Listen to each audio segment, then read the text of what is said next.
एक बार ना एक लड़का था, तो थर्ड क्लास में था। रिजल्ट आया, वो थर्ड आया। तो उसके पापा ने उसे कहा कि यार फर्स्ट आ। फिर वो फोर्थ में आया, फोर्थ का रिजल्ट आया, वो फिर थर्ड आया। पापा ने कहा फर्स्ट आ। फिफ्थ आई, सिक्स्थ आई, वो फिर थर्ड आया। पापा ने कहा फर्स्ट आ। सेवेंथ आई, वो फिर थर्ड आया। लेकिन अब वो एट्थ में आया, और अब वो भी सोच रहा है और उसके पापा भी सोच रहे हैं, दोनों बैठ के सोच रहे हैं कि यार ये हो क्या रहा है, 5 साल से ये थर्ड ही आया जा रहा है। तो अब उसके पापा ने कहा कि यार तू ना फर्स्ट छोड़, तू ये बता आज तक तेरे हाईएस्ट कितने आए हैं। कहता 94। तो पापा कहते हैं एक काम कर, अब की बार ना 96 ला के दिखा दे। तो पापा ने कहा कि गिफ्ट भी दे देंगे, लैपटॉप दे देंगे। तो लड़के को भी जोश आया, कहता कि आप 96 कह रहे हो ना, मैं 97 ला के दिखा दूंगा। अब एट्थ का रिजल्ट आया और उसके आए एग्जैक्ट 97%। को इंसिडेंस ऐसा हुआ कि वो फर्स्ट भी आ गया, 97% भी आ गया, फर्स्ट भी आ गया। पापा भी खुश हो गए, लैपटॉप भी मिल गया। ठीक है, लड़के का नाम था अंश त्यागी। ये मेरी स्टोरी थी। तो अब ऐसा क्या फर्क था कि पहले 5 सालों में और छठे साल में, कि पहले तो थर्ड आए जा रहे थे, उसके बाद फर्स्ट आ गए। जब 5 साल ना कंपैरिजन किया जा रहा था दूसरे लोगों से कि दो और आगे हैं, उन दो को हराना है, फर्स्ट आना है। लेकिन जब एट्थ में आए ना, तो अब कंपैरिजन हट चुका था, अब कंपीट करना था। किससे? खुद से। क्योंकि आज तक जहां थे अब उससे आगे निकलना है। और किसी को जबान दी है कि इतने लाएंगे तो अब उतने लाके दिखाना है। ये कॉम्पिटेंस होती है। हमें अपनी जिंदगी से कंपैरिजन खत्म करने की जरूरत है और कंपीट करने की जरूरत है। मैं डेड हैंग करता हूँ। मैंने जब स्टार्ट किया था करीब 40 दिन 30 दिन पहले, तो मैं 30 सेकंड डेड हैंग कर पाता था।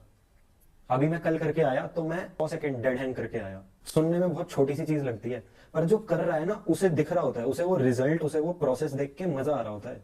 क्योंकि एक दिन वो 30 सेकंड थे और आज वो 100 सेकंड है। अब मेरे तो ऐसे ऐसे दोस्त भी हैं जो 300 सेकंड करते हैं। अब मैं उनसे कंपेयर करता रहूंगा और सोचता रहूंगा उस बारे में, तो उससे फायदा नहीं होगा। रोज अपनी डायरी लो और लिखो, आज यहाँ थे, कल कहाँ होंगे। और कल देखो क्या आज यहाँ पहुंचे, नहीं पहुंचे, अगला टारगेट लिखो, कल कहाँ पहुंचेंगे। ये कॉम्पिटेंस होती है।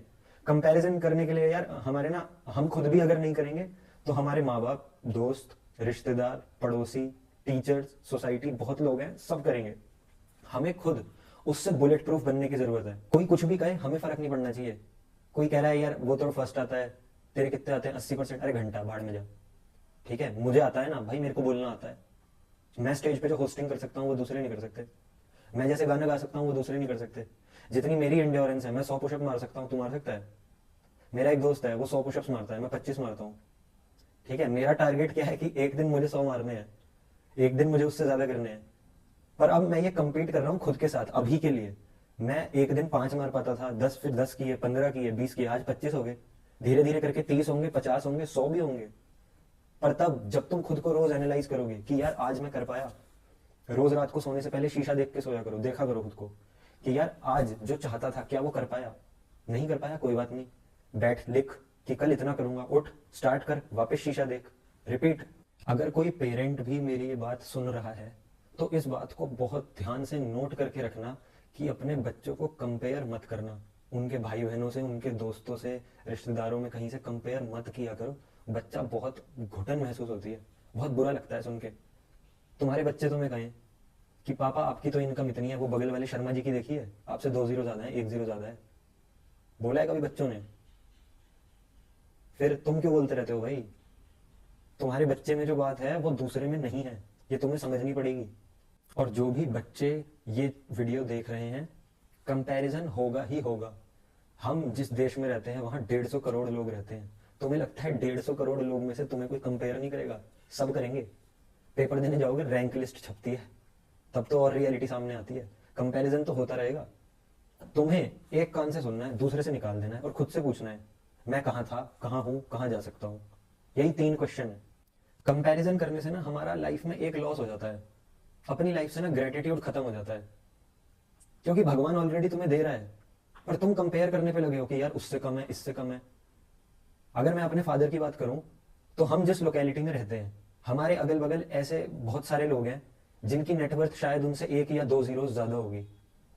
पर तुम्हें यह देखना पड़ेगा कि तुम कहां से आए हो और आज कहां हो। मेरे फादर जहां से आए थे और आज जहां पे हैं, उन्होंने अपनी फैमिली की नेटवर्थ में 3 से 4 जीरो ऐड किए हैं। क्या ये अपने आप में एक सक्सेस नहीं है? लेकिन अगर कंपेयर करने जाएं तो यार कर लो अगल बगल, फिर करना ही है, कर लो यार, मार्क जकरबर्ग, बिल गेट्स, कितने जीरो कंपेयर करोगे?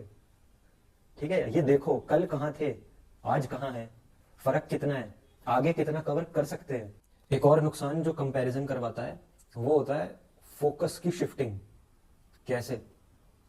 कंपैरिजन करते हैं तो ध्यान किस पे होता है? दूसरे पे। ध्यान उसकी एक्टिविटी पे, उसकी हरकतों पे, उसके अचीवमेंट्स पे, और होना कहाँ चाहिए था? खुद पे। तुमने अपना फोकस अपने से हटा के दूसरे पे लगा दिया और फिर तुम सोचते हो कि अचीवमेंट तुम्हारा आएगा। फोकस बदलो, खुद पे लाओ, तब दिखेगा।